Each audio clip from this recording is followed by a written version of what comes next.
কোরবানির তাৎপর্য অনুধাবন করে সমাজে শান্তি ও কল্যাণের পথ রচনা করার আহ্বান জানিয়েছেন আওয়ামী লীগের সাধারণ সম্পাদক ওবায়দুল কাদের। সকালে পবিত্র ঈদুল আজহা উপলক্ষে দেয়া এক শুভেচ্ছা ভিডিও বার্তায় এই আহ্বান জানান তিনি। বলেন, কল্যাণের পথ রচনা করতে সংযম ও ত্যাগের মানসিকতায় উজ্জীবিত হতে হবে। এখন জন্ম সনদ দিয়ে খোলো বিকাশ স্টুডেন্ট অ্যাকাউন্ট। নিজের বিকাশ নিজে কর।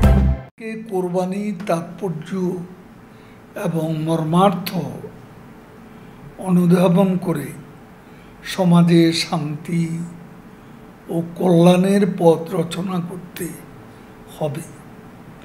আর এজন্য সকলকে সংযম ও ত্যাগের মানসিকতায় উজ্জীবিত হওয়ার কোনো বিকল্প